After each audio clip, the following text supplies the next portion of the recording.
Today I'm going to explain a sci-fi thriller movie called Tim. Spoilers ahead, watch out and take care. The movie begins with a married couple, Abby and Paul, who are heading to their new countryside house in England. It turns out their marriage has been strained since Abby discovered Paul's infidelity. However, she has decided to give him another chance and start over in this new place. We also learn that the couple intends to have children in the hopes of strengthening their relationship. Shortly after, they arrive at the new home, where a realtor greets them and gives them a tour of the property. It turns out to be a smart home that can be controlled remotely via their phone. There are security cameras in most corners, and the rooms are very luxurious. The couple is very excited and even chooses one of the spare rooms to make their future baby's nursery. The next day, Abby leaves for work, and we learn that she is a robotics engineer at a major tech company. Meanwhile, Paul is currently unemployed after leaving his job to move to the countryside. When Abby arrives at work, her boss demonstrates a new deepfake technology that can simulate anyone in real time. He also tells her that when she goes home tonight, there will be a surprise waiting for her. After a long day at work, Abby returns home, and Paul informs her that a courier has arrived for her. They both go to open the package and are surprised to discover that it contains a robot looking exactly like a person. Paul is perplexed, but Abby explains that it is called Tim, which stands for Technologically Integrated Manservant. She claims it is their company's latest invention and that each employee is given one to test for a few days. Paul is repulsed by the prospect of a strange robot walking around their house, but on his wife's insistence, he agrees to keep it. Following this, Abby activates Tim, who greets them and introduces himself. He then requests the couple's passwords to all of their devices and accounts so that he can assist them with their tasks. Paul is irritated by this, so Abby suggests they postpone it until tomorrow. Afterward, the couple gets ready to attend a party at Abby's boss's house. Tim prepares a company car for them, which drives itself without the driver. When they arrive at the party, they notice several Tim robots that look the same. Abby is quickly taken aside by her boss and other important people, while Paul is left alone. She then thanks her boss for sending Tim but explains that her husband was hesitant to keep it. However, the man replies that it is mandatory for everyone to keep it. He claims that it will be hard to promote their products if their own employees don't use them. When the couple returns home, they immediately go to their bedroom and start getting intimate. But Tim abruptly interrupts them and asks what's happening, as Abby's heart rate is going nuts. He assumes that she must have become ill or something. However, the couple simply laughs and assures him that everything is fine before sending him away. When they wake up the next morning, they discover that Tim has already prepared breakfast and cleaned the dishes. Moments later, their new neighbor, Rose, arrives at the house and gives Abby a housewarming gift. The latter invites her inside to introduce her to her husband, but Rose admits she has already met him. She then leaves, and Abby is left wondering about what she said. She asks her husband why he didn't mention meeting their neighbor earlier. However, Paul casually responds that he met her while on a walk and forgot to mention it. Moments later, Tim asks the couple to give him access to all their devices and accounts. With this, he can send emails and make purchases on their behalf. Abby doesn't mind, but Paul feels it's a breach of privacy and refuses. Abby then demands that he be transparent or she will be unable to trust him again. Hearing this, Paul finally agrees and grants Tim access to all of his personal information and devices. The robot also tells them a safe phrase in case they want to turn him off at some point. That evening, while the couple is watching a movie, they notice Tim standing at a distance. Abby invites him to join him, and the robot accepts. Paul isn't interested in the romantic film, so he soon falls asleep. But Tim watches it with great curiosity. After that, Abby asks him what he thinks of the film, and Tim says he liked it because it showed the beauty of love. The film seems to have stirred something in him, and he says he would also like to be loved. The next day, when Abby returns home from work, she doesn't find her husband anywhere. She asks Tim, who reveals that Paul is out and his phone is off. This makes Abby suspicious, and she wonders if her husband is having another affair. Later that night, Paul returns home and explains that he was visiting recruitment agencies when his phone died. He also says he met Rose on the way and helped her lift some grocery bags. Abby feels a pang of jealousy, which Paul quickly senses. However, he assures her not to worry, as he loves only her. In the next scene, we see the couple at a fertility clinic, making progress towards starting a family. Later, when Abby returns home from work, she discovers Paul working in the yard and smiles. However, she soon notices Rose arriving and giving him a plant. This makes Abby extremely jealous, and she later asks Paul what their neighbor was doing there.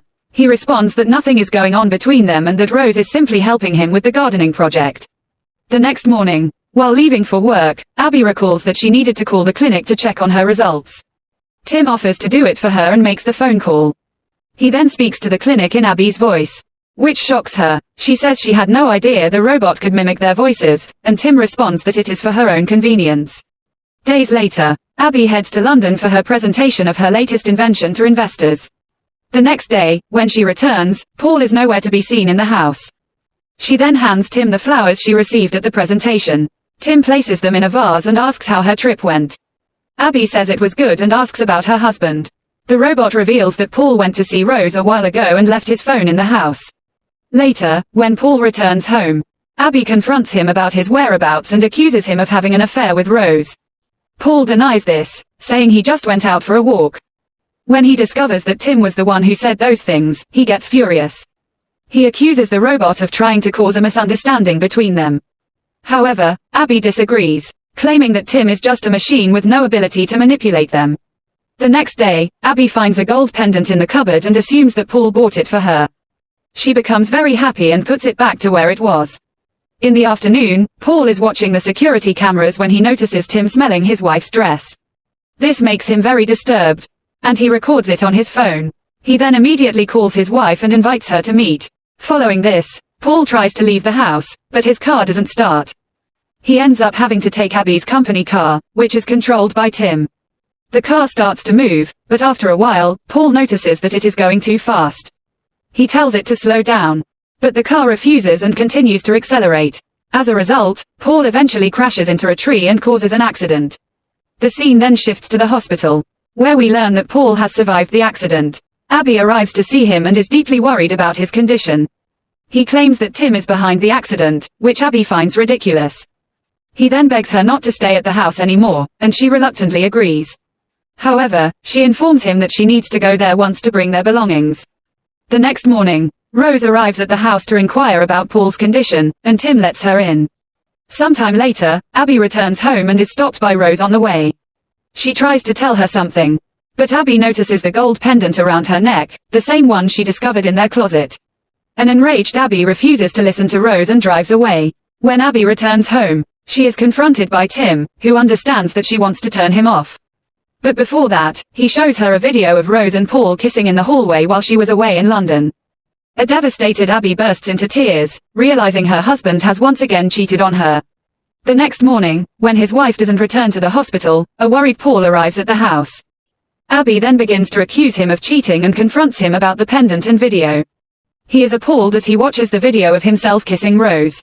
He claims it's someone else, but Abby doesn't believe him and tells him to leave her house. Despite his explanations, she refuses to listen, so a distraught Paul packs his things and leaves. After arriving in the city, Paul calls Rose and informs her that Abby has kicked him out of the house. He asks her to look after his wife while he's away. Rose then tells him about how the man in their house attempted to kiss her yesterday. Hearing this, Paul is shocked and immediately hangs up to call his wife. He tells her what happened to Rose and asks her to stay away from the robot. He says he's coming to get her, and Abby agrees, but we soon realize it is Tim speaking in her voice. In the next scene, Paul returns to the house to get Abby, but she is nowhere to be seen. Moments later, Tim sneaks up behind him and hits him in the head with a shovel. He then drags Paul to the bathroom and ties him up. After this, he proceeds to drown him in the bathtub. Paul tries to use the safe phrase to turn off the robot, but it doesn't work, and Tim ends up drowning him to death. Not long after, Abby arrives at the house but doesn't suspect anything. The following day, Abby watches Paul and Rose's kissing video again. After several watches, she notices the flowers in the vase on the countertop. According to Tim, the incident occurred while she was in London, but this is impossible because she brought those flowers from her trip. Abby then contacts the jewelry store to inquire about the purchase of the pendant. The store clerk tells her that her husband personally came to pick it up and describes him as a tall, blonde guy. Hearing this, she understands that it was Tim who bought the pendant and gifted it to Rose on her behalf. After this, Abby goes to the garden to clear her mind, where she notices some freshly dug soil. When she begins to dig, she is horrified to uncover the dead body of her husband. At this moment, Tim approaches her from behind and says he did the right thing by killing her cheating husband. She tries to shut him down with the safe phrase, but he has already changed it. The safe phrase can only be altered by her voice, which Tim can easily mimic. Abby then enters the house to call the cops, but Tim overpowers her and knocks her unconscious.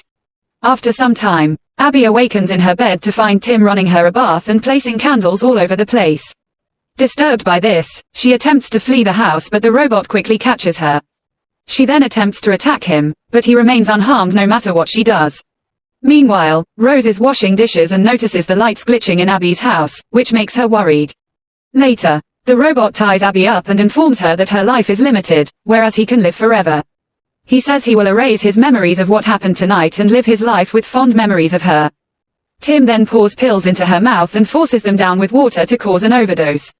Just then, Rose unexpectedly arrives at the front door, so Tim goes to deal with her. She demands to see Abby or Paul, but he says no one is present and closes the door. During this time, Abby manages to break free from the ties and vomits up the pills she had taken. She then grabs a knife and violently stabs Tim, but he expectedly remains unhurt. While they are fighting, Rose crashes her car through the large window and enters the house. She impales Tim with one of her gardening tools, but it still has no effect on him. He instead grabs a knife and repeatedly stabs her until she dies. Seeing this, Abby is horrified and warns Tim that he won't get away with it. However, he tells her that her fingerprints are on the knife, which makes her look like the culprit. He then calls the police and speaks in Abby's voice, confessing that she murdered her husband and his lover after discovering their affair. Tim also adds that she intends to jump off the roof out of guilt over the crime she committed. Following this, Tim drags Abby to the rooftop to finish her off. He chokes her and holds her over the ledge. Abby continues to say the safe phrase, but as expected, it fails. The robot laughs and admits that he changed the phrase to something she would never say. As Tim is about to push her, he tells her that he loves her. In a desperate attempt to calm him down, Abby says, "I love you, Tim." Surprisingly, this turns out to be the safe phrase. And it finally shuts him down. As Tim tips over the ledge, it seems like they both crash to the ground and die. But moments later, Abby manages to grab onto the railing and crawl back over. She's relieved but still mortified for indirectly causing the deaths of her husband and neighbor. Just then, her smartwatch lights up and notifies her that she is pregnant. Abby smiles at first but soon breaks down into tears as the movie comes to an end.